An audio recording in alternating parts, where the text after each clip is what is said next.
Have you ever noticed while watching pro matches that waves move in a very predictable pattern? You can see this demonstrated here in the most recent LEC playoffs, where the top wave is changing sides in intervals of 1 minute 30. At 2 minutes 30, the top wave crashes into blue team's tower. Then again a minute 30 later at 4 minutes, it crashes into red team's tower. 5:30 again into blue team's, and finally just before 7 minutes into red tower.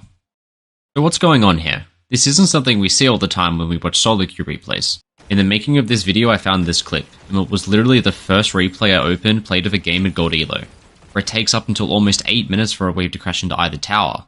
Until this moment, both towers still haven't taken any damage. The amount of mistakes that both top laners must be making here for neither of them to get any tower damage is incredible. Compare this back to that LEC game where the first wave crash happens in multiple lanes at 2 minutes 30.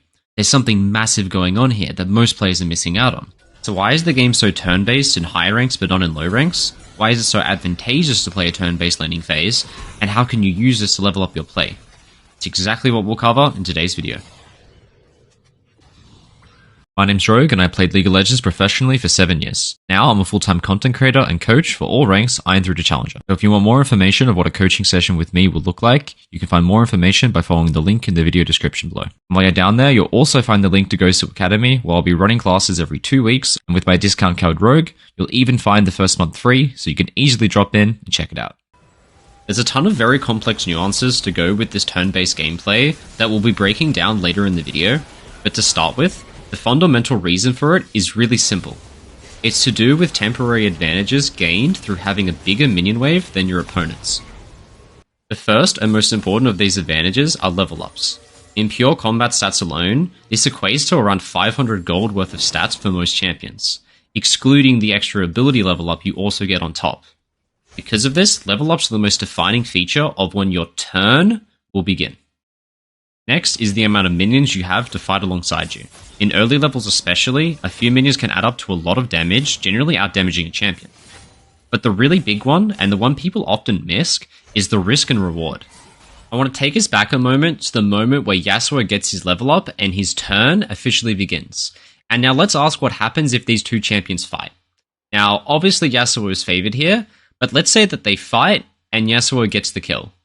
Well, it takes Yasuo about 5 seconds to push the wave into tower, and instantly Aatrox loses this whole wave about 10 creeps, putting him in a really bad position.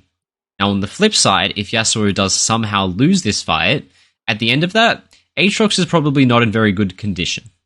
So the next thing he has to do is look for a recall, because he has a ton of gold from that solo kill, and he really needs to get a recall because he has no health left. And in order to do that, we have to push the wave into the tower.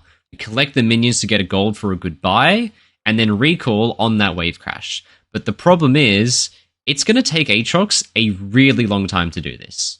So while Yasuo is dead, he's only risking losing about 3 or 4 minions, and he should make it back in time for that wave crash.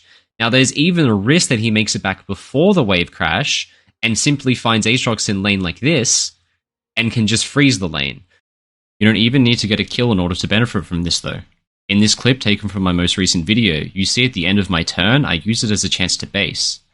Then when I come back to lane, Aatrox is left chunked out and at an item disadvantage, which is all a direct result of me playing strongly when it was my turn to ensure a wave crash.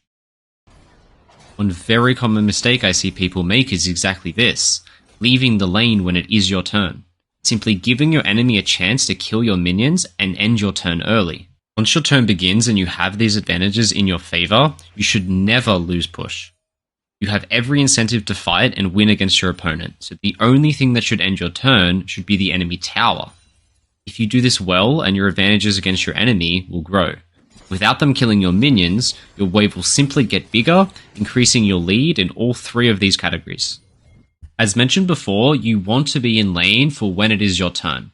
Not only does it provide great opportunities to take fights that you're likely to win, but it also provides massive opportunities for potential reward and very low risk. And in this way, if you play super strong when it is your turn, and you protect your minions, you compound these advantages. This replay is a great example of it.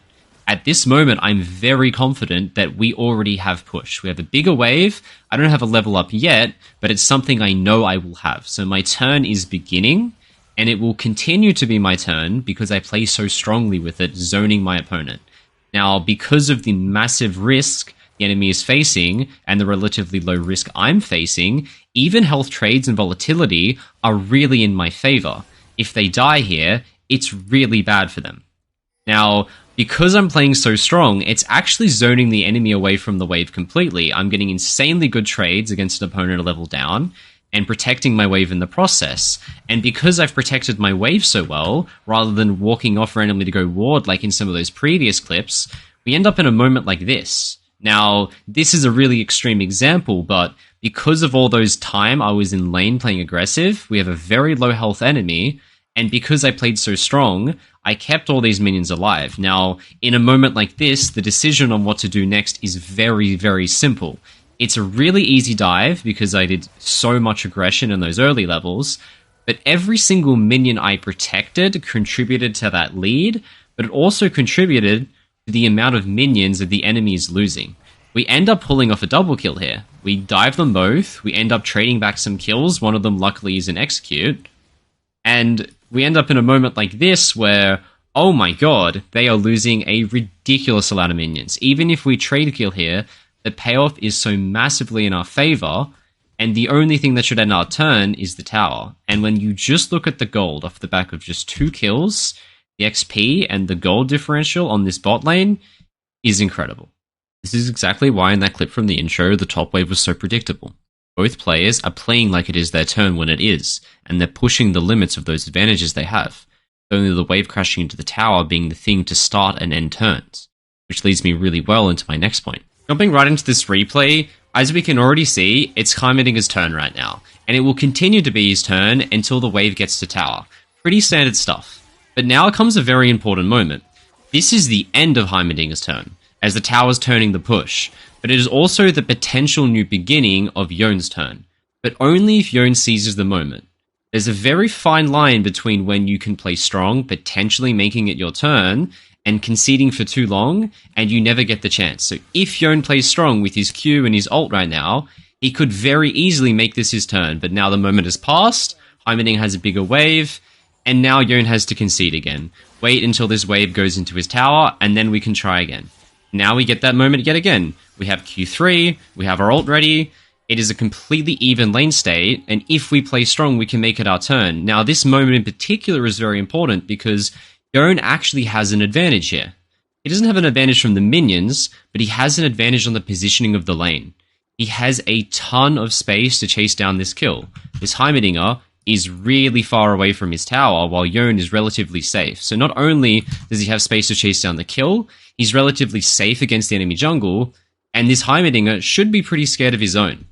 But this Yon has a brief period to contest, but he loses the opportunity, and now again he's going to have to concede.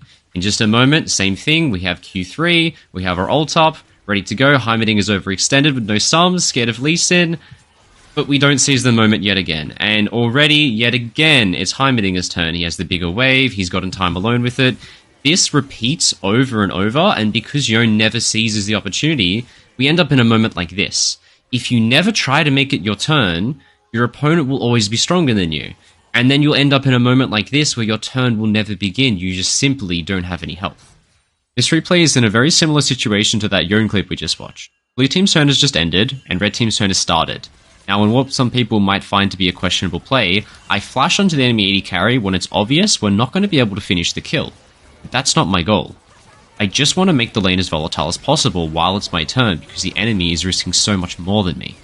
This eventually creates a situation bot that looks terrible for my opponent. And if Nidalee wasn't here, this would have spelled disaster for them.